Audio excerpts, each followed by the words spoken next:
जो बहुत ही महत्वपूर्ण है और है भी बहुत छोटा, और दोनों बिंदुओं में हम अंतर जानेंगे। आपके सामने आपको दिखाई दे रहा होगा अनुस्वार व अनुनासिक में अंतर। तो सबसे पहली बात हमें ये ध्यान रखनी है कि अनुस्वार कहते किसे हैं, अनुस्वार का प्रतीक चिन्ह क्या है। अनुस्वार का प्रतीक चिन्ह है शिरोरेखा के ऊपर बिंदु,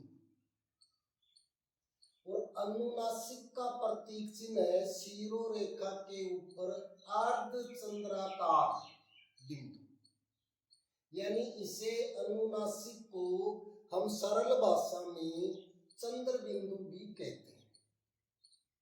दोनों जो प्रतीक चिन्ह है आपको अच्छे से ध्यान रखने हैं। अनुस्वार का मतलब है शिरोरेखा के ऊपर बिंदु, और अनुनासिक का मतलब है शिरोरेखा के ऊपर अर्धचंद्राकार रूप में बिंदु, यानी इसे चंद्र बिंदु भी कहा जा सकता है।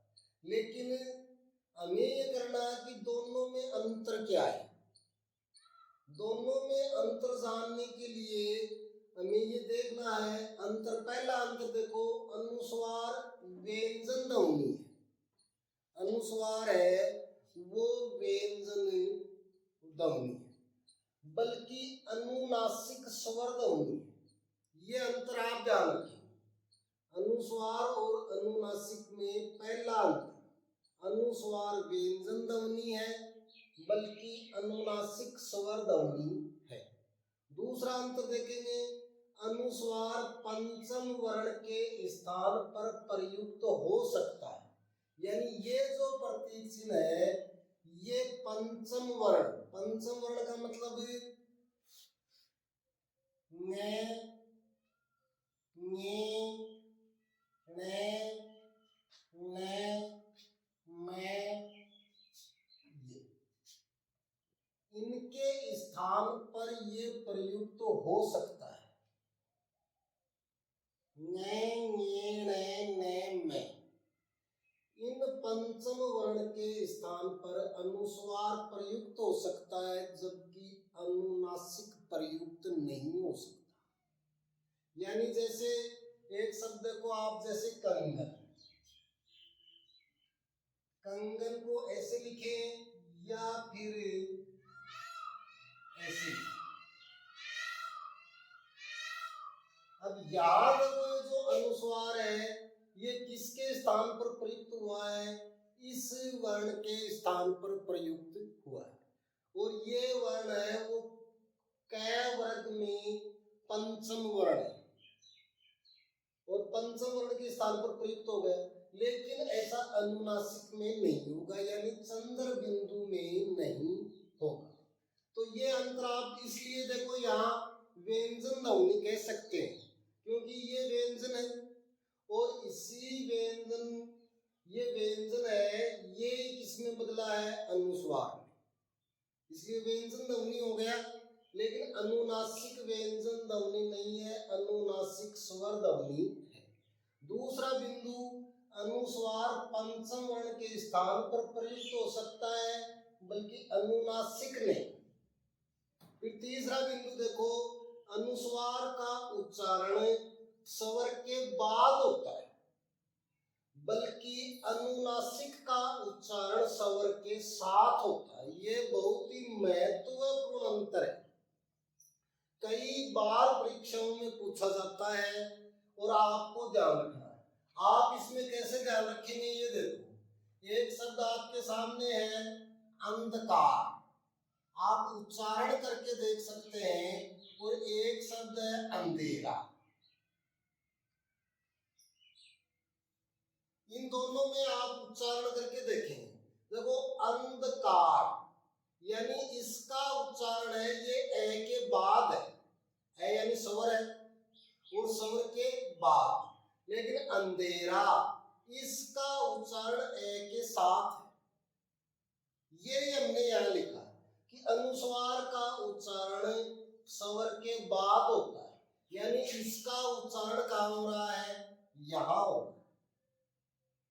बल्कि अनुनासिक का उच्चारण स्वर के साथ होता है, बाद नहीं साथ, ये आप ध्यान रखें। तो दोनों में महत्वपूर्ण अंतर है।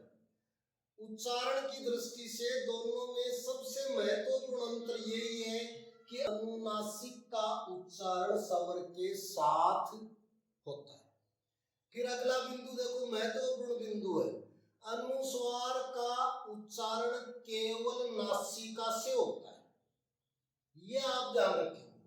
अनुस्वार का उच्चारण है केवल मुख विवर में हमारे जो उच्चारण अवयव है उनमें से नासिका से होता है, बल्कि अनुनासिक का उच्चारण नासिका व मुख दोनों से होता है, ये आप ध्यान रखेंगे। देखो आपको चार अंतर स्पष्ट करवाए, कौन कौन से, अनुस्वार व्यंजन ध्वनि है जबकि अनुनासिक स्वर ध्वनि। दूसरा, अनुस्वार पंचम वर्ण के स्थान पर प्रयुक्त हो सकता है जबकि अनुनासिक नहीं हो सकता। तीसरा, अनुस्वार का उच्चारण स्वर के बाद होता है बल्कि अनुनासिक का उच्चारण स्वर के साथ होता है। फिर अनुस्वार का उच्चारण केवल नासिका से होता है बल्कि अनुनासिक का उच्चारण नासिका व मुख दोनों से होता है। आपको ये बात ध्यान में रखनी, परीक्षा की दृष्टि से बहुत ही महत्वपूर्ण तथ्य हैं चारों। आजकल परीक्षाओं में अवधारणात्मक प्रश्न पूछे जाते हैं और अवधारणात्मक प्रश्नों में हमें ये पूरी जानकारी होनी आवश्यक है। आपको सारे अंतर दो शब्दों में समझ में आ जाएंगे और ये दो शब्द आप ध्यान रखें, अंधकार और अंधेरा, इनका उच्चारण करके देख लो। अंधकार यानी अनुस्वार का उच्चारण ए के बाद और अंधेरा यानी ए के साथ अनुनासिक का उच्चारण। एक बिंदु आप और ध्यान रखें कि अनुस्वार का प्रयोग प्राय, हमेशा नहीं, अनुस्वार का प्रयोग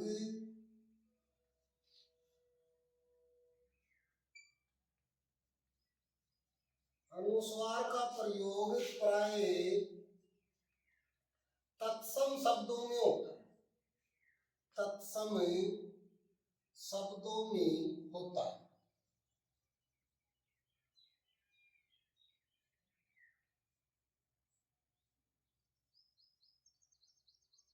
और अनुनासिक का प्रयोग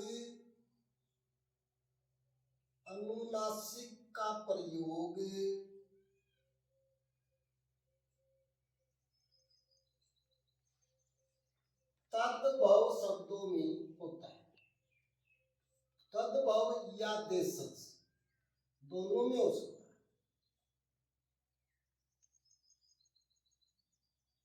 देशज शब्दों में होता है।